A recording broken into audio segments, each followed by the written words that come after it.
In most academic disciplines, there is often a single idea or discovery which makes everything fall into place. All the things that didn't make sense before suddenly do when looked at through this new lens. These eye-opening discoveries usually occur in the hard sciences, but one such advancement also took place in the field of economics. Learn more about the Marginal Revolution and how it changed economic thought on this episode of Everything Everywhere Daily.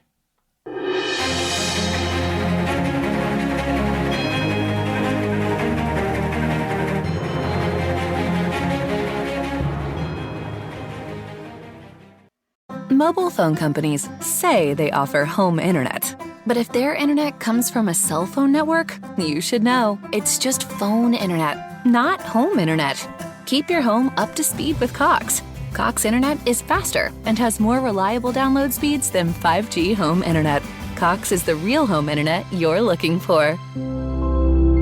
Based on Cox analysis of Ookla speed test intelligence data Q3 2022 and Cox serviceable areas, visit cox.com/internet for details. I have a brand new sponsor to the podcast that I'm excited to tell you about, ButcherBox. If you're unfamiliar with ButcherBox, they're a service that ships high-quality meats and seafoods directly to your door every month. And by high quality, I mean 100% grass-fed beef, wild-caught salmon, heritage breed pork, and free-range chickens, with no antibiotics or added hormones. And I speak from firsthand experience when I say that this level of quality can be very difficult to find at most local grocery stores. The way it works is that you sign up for a box of your choice, either a custom or curated box, and then every month you'll receive a box of high-quality meat.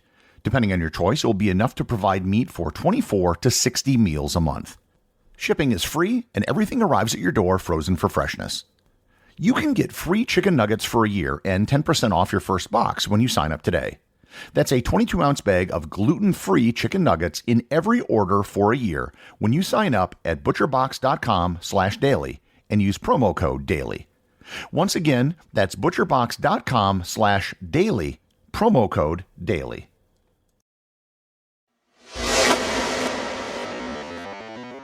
As I mentioned in the introduction, there are certain ideas, discoveries, or theories which are fundamental to many scientific disciplines. These are keystone theories through which you can analyze most everything else on that particular subject. A good example is plate tectonics and geology. Once plate tectonics was understood, it suddenly explained earthquakes, volcanoes, and the movement of the continents. Understanding the structure of the atom made sense of the periodic table and of chemistry. Newton's theories made sense of gravity and motion. Maxwell's equations made sense of electromagnetism. The discovery of DNA made sense of biology and all living things. Before these discoveries were made, the understanding of various scientific disciplines was incomplete. Some things didn't make sense or couldn't be made consistent with other known facts. Economics also had its moment when a theory was able to make things click into place and solved one of the field's longest outstanding problems. The statement of the problem is often attributed to Adam Smith, who wrote The Wealth of Nations in 1776, which is often considered to be the first real book on economics. However, the problem actually dates back to Plato and was restated by other intellectuals such as Nicholas Copernicus and John Locke. It's called the diamond-water paradox. Water is one of the most important substances there is. Without it, you'd probably die in a matter of days. We use water for a host of other important purposes, including cooking, sanitation, cleaning, and many others. So, water, as I'm sure you're all aware, is really important. Diamonds, on the other hand, are actually pretty useless. I mean, they're pretty, and there are some limited industrial uses for cutting hard surfaces like concrete or metal. Yet, despite their limited use, diamonds are incredibly expensive, certainly much more expensive than water.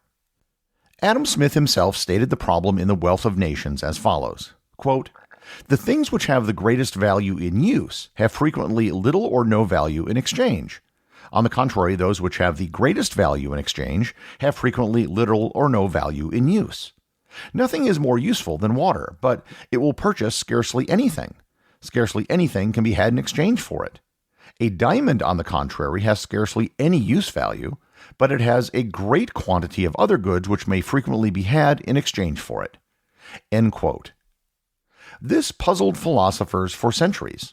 None of the great minds I mentioned earlier, including Adam Smith, were able to resolve the paradox. Smith and other early economists, such as David Ricardo and Karl Marx, all believed in what is called the labor theory of value. The labor theory of value holds that the price of something reflects the amount of labor which goes into acquiring or creating the product. At first glance, this sort of makes sense. Something which took a skilled craftsman a year to make would probably command a high price. The problem is that it didn't always hold. The amount of labor that goes into an expensive bottle of wine isn't any more than the labor that goes into a cheap one, yet they are priced differently. Likewise, if you happen to find a diamond on the ground, it would be worth just as much as one which was dug up from a diamond mine. Moreover, most buyers don't really care or know how much labor goes into the creation of a product. This puzzle was finally resolved in the later half of the 19th century when a trio of economists, William Stanley Jevons from England, Karl Menger from Austria, and Leon Walras from France, all came upon the answer at approximately the same time. The solution had two parts. The first was rejecting the labor theory of value and replacing it with the subjective theory of value. The subjective theory of value is pretty straightforward. People want what they want. Some bottles of wine are valued higher than others because that's what people like. Some baseball cards are valued more than others because people like certain players. So the subjective theory of value would say that diamonds are priced more than water because people subjectively are willing to pay more for them. However, that really doesn't explain why people value diamonds more than water. The insight into that comes from the concept of marginal utility. And before I go any further, I should explain the concepts of both utility and of marginalism. The term utility was coined by utilitarian philosophers, and the term originally meant happiness or pleasure. However, in an economic context, it has a broader meaning beyond happiness. It can also imply usefulness or anything that has some sort of value. So, the utility you get from a screwdriver would be different from the utility you get from watching a movie, and might be different from the utility you get from drinking water. However, they all fall under the general umbrella of utility. When you talk about the margin, you're referring to an increment. The marginal amount of something is the next incremental unit of something. So marginal utility is the incremental utility you get from something. Now, why is this important? Because the choice between water and diamonds isn't between all water and all diamonds. If we had to make that choice, we'd choose water. The total utility of water is greater than that of diamonds. The real question is the marginal utility of purchasing water or diamonds. There's a lot of water. It's easy to get, and people consume it frequently. Diamonds, however, are rare, and the average person will probably purchase only one or none in their lives. Why is this relevant? Because the marginal utility you get out of something decreases the more of it you have, or as it's called in economics, diminishing marginal utility. Here's an example. A diamond is worth more than a glass of water. But is there any scenario you could imagine where you would exchange a diamond for a glass of water? And the answer is yes. Imagine that you were lost in a desert without water. You're parched and on the brink of dying of thirst. As you crawl out of the desert, you encounter someone who offers you a glass of water in exchange for a diamond. Would you do it? Probably. Now imagine you're offered a second glass of water. How do you value that? You'd still probably put a high value on that glass of water as you're still probably dehydrated, but not as much as the first glass of water that saved your life.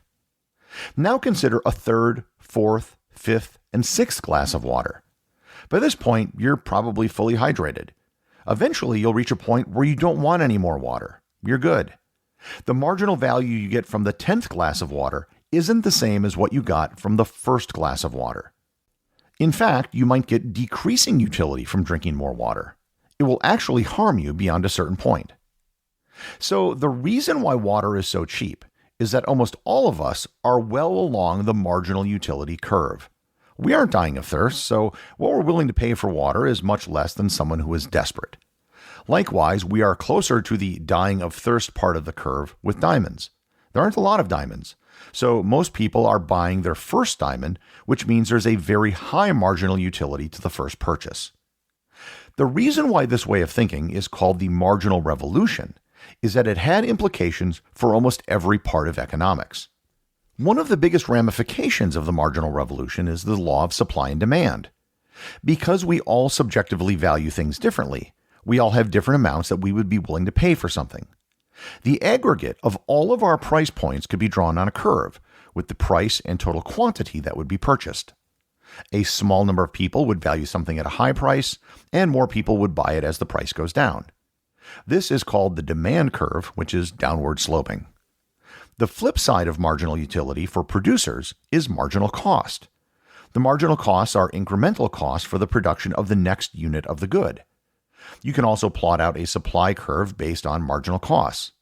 The higher the price, the more of something will be produced, and the lower the price, the less of it will be produced. The supply curve is upward sloping. When these two lines cross, you'll find an equilibrium point, which will be the price set by the market. The laws of supply and demand are determined through marginal analysis. Marginal thinking permeates economic thought. It helps us understand decisions made by producers as well as consumers. You might have heard something called the sunk cost fallacy. The sunk cost fallacy basically says you shouldn't throw good money after bad. The reason why the sunk cost fallacy is a fallacy has everything to do with the return on a marginal investment. No matter how much money you've already spent, if continued spending isn't going to bring a return, it isn't worth spending anymore. One of my undergraduate majors in college was economics. Probably the biggest thing I came away with was marginal thinking. For example, when I was doing travel photography, I would often submit my photos for awards. I would have to pay an entry fee for each photo I submitted. I submitted quite frequently and was pretty successful.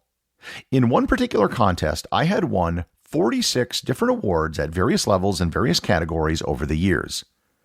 But eventually I realized there was little marginal benefit in winning a 47th award. The first award had a lot of value to me. I could say I was an award-winning photographer. Then I could say I won multiple awards. But eventually it reached a point where there was no benefit anymore, and the money I was spending on entry fees was no longer worth it. The marginal cost of entering was greater than the marginal value of winning. Thinking on the margin can be very powerful. All of us do it all the time, even if we don't consciously know that we're doing it. However, if you are aware of it, it can help you make better decisions, and you'll come to understand why this method of thinking helped to revolutionize the field of economics. The executive producer of Everything Everywhere Daily is Charles Daniel. The associate producers are Thor, Thomsen, and Peter Bennett. If you've been following along, you might realize that this podcast is getting very close to episode number 1000. To celebrate this milestone, I'd like to open things up to the audience. Rather than answer questions or read reviews, I'd like to have your message in your voice on the show. If you have a story about listening to the podcast or a favorite episode or anything you'd like to share, feel free to leave me a short voice message. You can leave it at speakpipe.com/everythingeverywhere. That's speakpipe.com/everythingeverywhere. I have a link in the show notes as well as on the Discord server and in the Facebook group, which, by the way, has reached 1,000 members.